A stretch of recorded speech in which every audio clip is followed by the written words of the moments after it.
Halo YouTube, ketemu lagi bareng gue PJ. Di video kali ini gue mau unboxing dan review sebuah DSP atau Digital Signal Processor dari brand Zevox. Jadi pas kemarin gue upgrade audio mobil untuk DSP-nya ini gue pakai yang tipe ZP6.4 AMP MK3.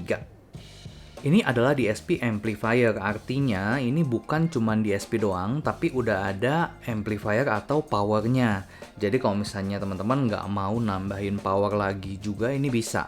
Tapi dari 6 channel total, itu hanya 4 yang ada powernya. Oh ya, disclaimer dulu, gue bukan pakar audio mobil, gue hanya sebagai user aja, dan di sini gue hanya mau sharing aja proses gue unboxing DSP-nya ini. Nah, ini untuk spesifikasinya, teman-teman kalau mau baca bisa di pause dulu. Oh ya, buat teman-teman yang belum familiar atau belum tahu merek Zevox ini adalah second brand dari Fox Research ya. Ini merek Fox udah lama setahu gua sih. DSP ini bisa teman-teman dapetin di harga kurang lebih 2 jutaan dan teman-teman bisa cek linknya di kolom deskripsi. Kalau ditanya kenapa cuman beli yang 6 channel, karena memang kebutuhan gua untuk saat ini, atau mungkin ya memang gua juga nggak ada rencana untuk tambah-tambah lagi ya. Buat gua sih ini udah cukup banget. Kenapa? Karena 6 channel itu 4 channel yang ada powernya itu gua pakai untuk speaker split depan, itu jadi tweeter kiri kanan, mid bass kiri kanan itu masing-masing satu channel. Jadi udah 4, dan yang 2 lagi yang nggak ada powernya itu dikonekin ke subwoofer aktif. Nah, sekarang kita mau lihat dulu ada apa aja di dalam paket penjualannya. Nah, begitu dibuka, ini di paling atas ada unit dari DSP atau Digital Signal Processornya ini. Ini ternyata kecil ya untuk ukuran DSP-nya, jadi teman-teman bisa pasang di bawah jok supir atau di bawah jok penumpang. Tapi kalau gua sih di bawah jok supir. Dan buat teman-teman yang belum tahu, untuk fungsi DSP ini adalah untuk mengatur atau cutting frekuensi, jadi bisa menciptakan efek staging. Nah, ini untuk bentuk DSP-nya ya, warnanya hitam. Ini lumayan berat ya. Nah, sekarang kita mau lihat dulu ini di dus putihnya ini isinya ada apa aja. Ternyata aksesorisnya yang kita dapetin ini lumayan banyak ya, nanti gue bakal jelasin satu-satu. Yang pertama nih ada kabel soket utamanya, ini kabelnya cukup banyak. Dan untuk fungsi-fungsinya itu ada di bagian belakang dari body DSP-nya ini. Atau teman-teman bisa cek di buku manualnya. Nah, kalau yang ini kabel untuk tuning lewat laptop. Ini kabel USB ya.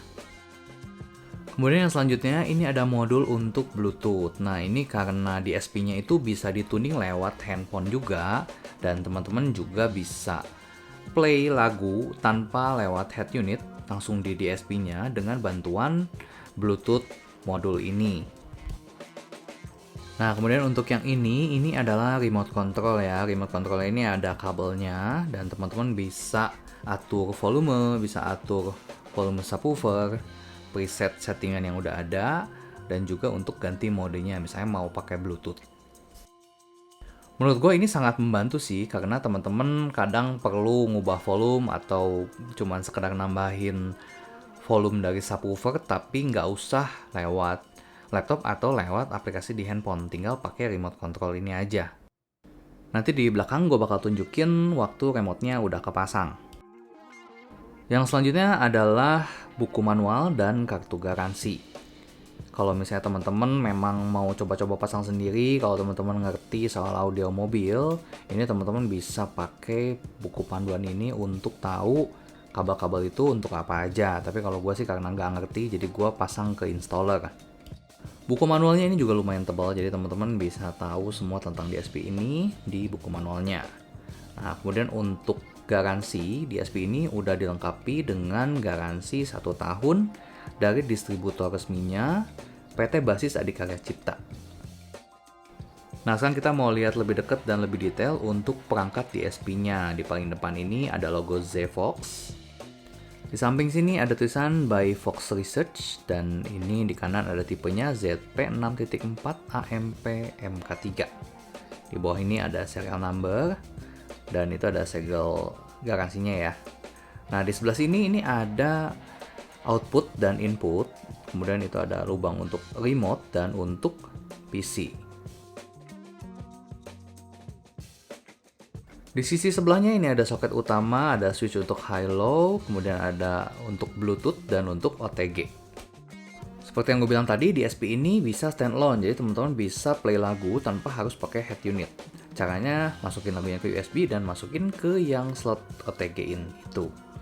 Nah, ini untuk yang modul Bluetooth-nya tadi, ini dikonekinnya ke yang ada tulisannya EXT Bluetooth. Nah, ini konektor itu mirip kayak konektor telepon rumah ya. Nah, lewat Bluetooth ini teman-teman bisa konekin handphone ke DSP, misalnya mau setting lewat aplikasi di handphone, atau mau play lagu lewat Bluetooth dari handphone juga bisa. Nah, selanjutnya ini yang remote-nya tadi bisa dikonekin ke lubang yang tulisannya RAM. Nah, ini juga konektornya mirip sama konektor telepon ya. Dengan pilih DSP yang udah ada amplifier-nya, pastinya budget bisa lebih hemat ya dibanding teman-teman beli DSP dan amplifier yang terpisah. Tapi semuanya balik lagi ke kebutuhan teman-teman. Selanjutnya ini ada kabel yang untuk setting lewat laptop atau komputer, bisa dikonekin ke yang ada tulisannya PC. Satu lagi kelebihannya kalau teman-teman pilih DSP amplifier, pastinya lebih hemat tempat ya dibanding teman-teman beli DSP dan amplifier terpisah. Lanjut, yang soket utama ini bisa kita masukin ke yang bagian soket utamanya ini. Nah, kalau misalnya ditanya kenapa gue pilih DSP amplifier yang cuman 6 channel dan bukan yang 8 channel, yaitu karena gue memang ke depannya itu kayaknya nggak ada rencana untuk upgrade lagi. Nah, jadi kalau misalnya teman-teman memang ke depannya ada rencana untuk upgrade atau memang perlu lebih banyak channel, teman-teman langsung aja beli DSP yang channelnya lebih banyak. Kalau gue sih ya itu karena memang sekarang komponennya cuma perlu 4 channel yang berpower dan total 6 channel aja. Jadi ya udah gue beli yang 6.4 aja. Karena ya itu gue beli komponen itu sesuai dengan kebutuhan dan budget gue aja. Karena gue pikir kalau misalnya ntar memang ternyata gue ada keinginan untuk upgrade, ya udah tinggal dijual aja yang lamanya, beli DSP yang baru. Nah, terus kalau untuk amplifier itu gue nggak nambah lagi ya. Jadi gue bener-bener ngandelin power dari DSP amplifier ini. Gue nggak nambah power lagi. Karena untuk subwoofer aja kan gue udah beli yang aktif ya. Itu udah ada power di dalamnya. Jadi ini memang cuman buat speaker split doang powernya. Nah, untuk proses pemasangan lengkapnya nanti gue bakal bikin satu video khusus. Kalau ini gue hanya sekilas aja karena lebih ke unboxing dan review sedikit tentang produknya.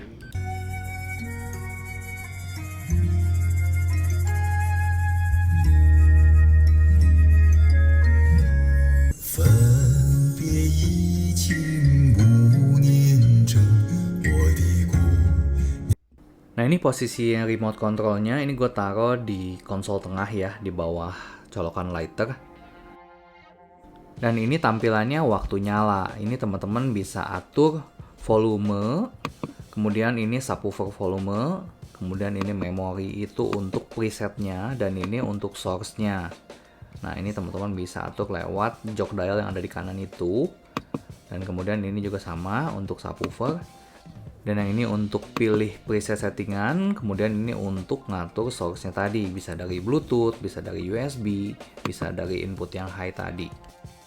Dan ini tampilan untuk aplikasi tuning di laptop dan di PC. Kalau misalnya teman-teman mau download, ini bisa di websitenya Fox Research. Tinggal download sesuai dengan tipe DSP amplifier yang teman-teman punya. Karena ini tiap tipe itu aplikasinya beda. Kalau ditanya soal settingan, jujur gue juga nggak ngerti. Ini semuanya installer yang setting. Kemudian ini contoh untuk tampilan apps yang di handphone. Ini kurang lebih fungsinya sama dengan yang di PC dan di laptop tadi aplikasinya. Cuman ini lebih gampang aja kalau misalnya teman-teman memang nggak ada laptop, teman-teman bisa setting full lewat aplikasi di handphone ini. Kalau ditanya bedanya pakai DSP dan enggak, jujur gue juga nggak tahu karena gue ini langsung pasang pakai DSP. Tapi gue percaya sih ini komponen nggak mungkin nggak ada gunanya. Karena dari hasil suara yang gue dengerin di akhir itu memang cocok ya, dan untuk stagingnya itu benar-benar berasa. Ini semua tergantung settingan. Jadi kalau misalnya lagi dengerin di mobil itu, teman-teman berasa penyanyinya itu ada di tengah-tengah di deket head unit. Oke, sekian dulu videonya. Semoga informasinya bermanfaat buat teman-teman. Kalau misalnya teman-teman masih ada pertanyaan, saran, dan kritik, teman-teman bisa tulis di kolom komentar di bawah. Sampai ketemu di video selanjutnya. Thank you, bye-bye.